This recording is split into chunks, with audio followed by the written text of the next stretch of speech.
న్యాయస్థానం సుప్రీం ఈ ఏడాది ఎన్నో సంచలనమైన తీర్పులను వెలువరించింది. ఒక్క మాటలో చెప్పాలంటే సుప్రీంకోర్టు చరిత్రలో ఈ ఏడాది అత్యంత కీలకమైనదిగా నిలిచిపోయింది. మరొక వైపు ఈ ఏడాది ఎన్నో సంచలన సంఘటనలు న్యాయ వ్యవస్థను కుదిపేశాయి.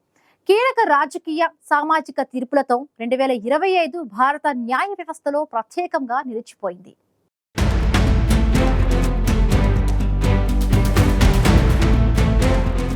దేశ సర్వోన్నత న్యాయస్థానం చరిత్రలో 2025 ఒక అసాధారణమైన సంవత్సరంగా నిలిచిపోయింది.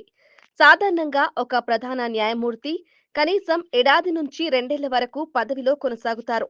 కానీ 2025లో మాత్రం ఒకే ఏడాదిలో ముగ్గురు ప్రధాన న్యాయమూర్తులు సిజేఐగా బాధ్యతలు నిర్వహించారు. జస్టిస్ సంజీవ్ ఖన్నా సిజేఐగా మే 13న పదవి విరమణ చేశారు. జస్టిస్ సంజీవ్ ఖన్నా తర్వాత జస్టిస్ గవాయి సుప్రీంకోర్టు ప్రధాన న్యాయమూర్తిగా బాధ్యతలు స్వీకరించారు. జస్టిస్ గవాయి పదవి విరమణ తర్వాత జస్టిస్ సూర్యకాంత్ సిజేఐగా ప్రమాణ స్వీకారం చేశారు. ప్రస్తుతం జస్టిస్ సూర్యకాంత్ సిజేఐగా కొనసాగుతున్నారు. జస్టిస్ ఖన్నా, జస్టిస్ గవాయి తాము రిటైర్మెంట్ తర్వాత ఎటువంటి ప్రభుత్వ పదవులను తీసుకోబోమని ప్రకటించి న్యాయ వ్యవస్థ స్వతంత్రతను చాటారు. అలాగే న్యాయ వ్యవస్థలో పారదర్శకత కోసం తమ ఆస్తుల వివరాలను బహిరంగంగా వెబ్సైట్లో ఉంచడం మొదలుపెట్టారు.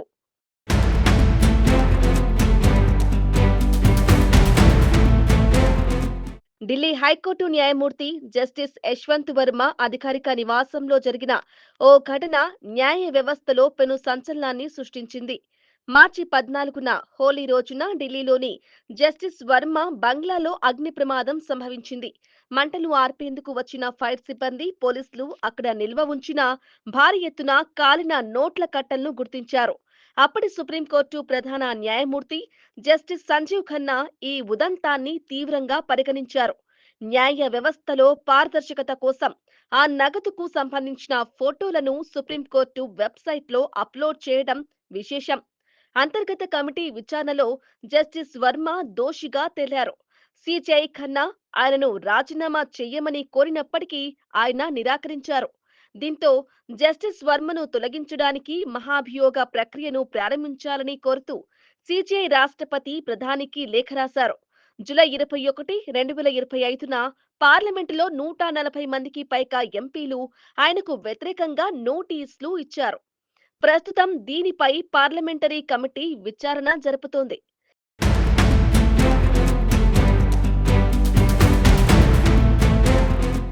రాష్ట్ర అసెంబ్లీలు ఆమోదించిన బిల్లుల విషయంలో గవర్నర్లు, రాష్ట్రపతి అధికారాలపై 2025లో సుప్రీంకోర్టు వెలువరించిన రాష్ట్రపతి రెఫరెన్స్ తీర్పు అత్యంత కీలకమైంది. తెలంగాణ, కేరళ, తమిళనాడు, పంజాబ్ వంటి ప్రతిపక్ష పాలిత రాష్ట్రాల్లో అసెంబ్లీ ఆమోదించిన బిల్లులను గవర్నర్లు నెలల తరబడి, కొన్నిసార్లు ఏళ్ల తరబడి నిర్ణయం తీసుకోకుండా తమ వద్దే ఉంచుకోవటం వివాదాస్పదమైంది. అయితే దీనిపై గతంలో జస్టిస్ జేబీ పార్థివాలా ఒక నిర్ణయాన్ని వెలువరించారు. గవర్నర్లు 3 నెలల్లోపు నిర్ణయం తీసుకోవాలని స్పష్టం చేశారు. దీనిపై స్పష్టత కోరుతూ రాష్ట్రపతి ద్రౌపది ముర్ము సుప్రీంకోర్టు అభిప్రాయాన్ని కోరారు. ఈ క్రమంలో నవంబర్ 20న విచారణ చేపట్టిన 5గురు న్యాయమూర్తులతో కూడిన రాజ్యాంగ ధర్మాసనం ఏకగ్రీవంగా తీర్పునిస్తూ రాజ్యాంగంలోని ఆర్టికల్ 200 లేదా 201 కింద గవర్నర్లు లేదా రాష్ట్రపతి బిల్లులపై నిర్ణయం తీసుకోవటానికి న్యాయస్థానాలు ఎటువంటి నిర్దిష్ట గడువును విధించలేవని స్పష్టం చేసింది. అదేవిధంగా కాల పరిమితి లేదనే అంశాన్ని గవర్నర్లు తమకు అనుకూలంగా మార్చుకోకూడదని కోర్టు సూచించింది. గవర్నర్లకు బిల్లులను ఎక్కువ కాలం తమ వద్ద ఉంచుకునే అధికారం లేదని సుప్రీం పేర్కొంది.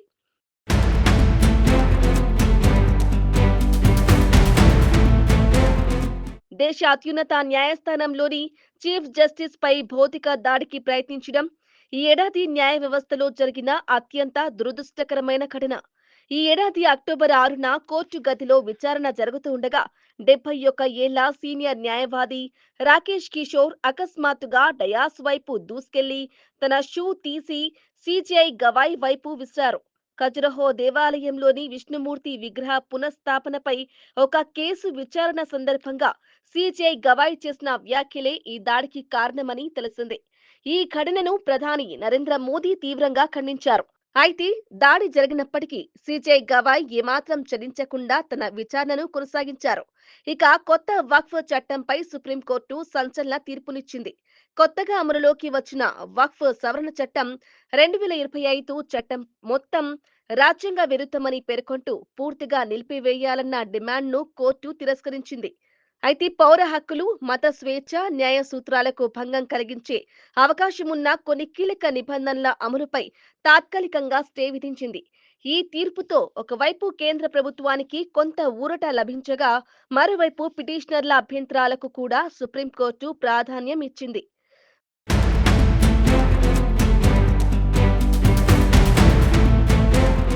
బీహార్ అసెంబ్లీ ఎన్నికల వేళ ఈసీ చేపట్టిన స్పెషల్ ఇంటెన్సివ్ రివిజన్ విధానం చాలా వివాదాస్పదమైంది. ఎస్ఐఆర్ పేరుతో అధికార యంత్రాంగం తన సానుభూతి పరుల ఓట్లను కావాలనే తొలగిస్తోందని, క్షేత్రస్థాయిలో విచారణ సరిగా జరగటం లేదని విపక్షాలు ఆరోపించాయి. దీనిపై సుప్రీంకోర్టులో పిటిషన్లు దాఖలు చేశారు. ఈ క్రమంలో ఎస్ఐఆర్ పై విచారణ చేపట్టిన సుప్రీంకోర్టు కీలక ఆదేశాలు ఇచ్చింది. ప్రజాస్వామ్యంలో ఓటు హక్కు అనేది అత్యంత పవిత్రమైనదని, ఒక్క అర్హత కలిగిన ఓటరు పేరు కూడా జాబితా నుంచి అన్యాయంగా తొలగించకూడదని, ఎన్నికల ప్రక్రియ పట్ల ప్రజల్లో విశ్వాసం కలగాలంటే ఓటర్ల జాబితా స్వచ్ఛంగా ఉండాలని సూచించింది. ఈ సందర్భంగా సుప్రీం కొన్ని మార్గదర్శకాలను విడుదల చేసింది. ఓటరు జాబితా నుంచి ఎవరి పేరునైనా తొలగించే ముందు వారికి ఖచ్చితంగా ముందస్తు నోటీసులు ఇవ్వాలని కోర్టు స్పష్టం చేసింది. వివరణ ఇచ్చుకోవడానికి వారికి తగిన సమయం ఇవ్వకుండా ఓటును తొలగించడం రాజ్యాంగ విరుద్ధమని పేర్కొంది. ఇక ఓట్ల తొలగింపు, చేర్పుల ప్రక్రియను రాజకీయ పార్టీల ప్రతినిధుల సమక్షంలో లేదా వారికి తెలిసేలా పారదర్శకంగా నిర్వహించాలని సూచించింది. క్షేత్రస్థాయిలో విచారణ చేయకుండా కేవలం ఆఫీసులో కూర్చుని పేర్లు తొలగించడాన్ని కోర్టు తప్పుపట్టింది. ఇంటింటికి వెళ్లి వెరిఫికేషన్ చేయాల్సిన బాధ్యత అధికారులపై ఉందని న్యాయస్థానం గుర్తు చేసింది.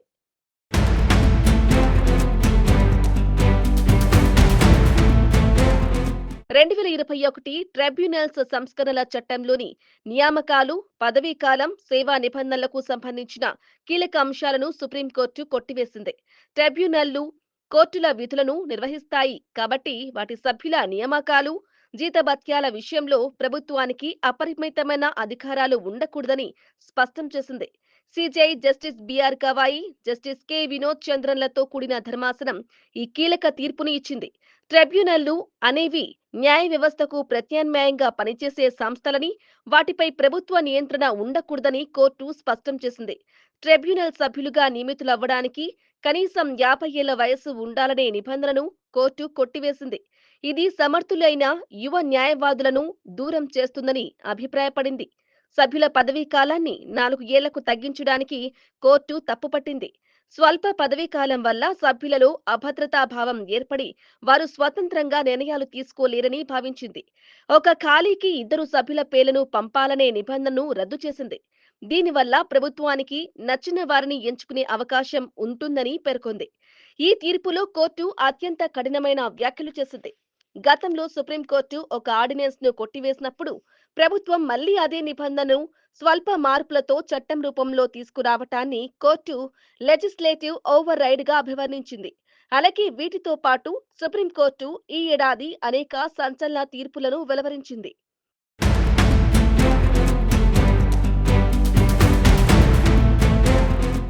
ఈ ఏడాది సుప్రీంకోర్టు ఎన్నో సంచలనమైన తీర్పులను వెలువరించింది.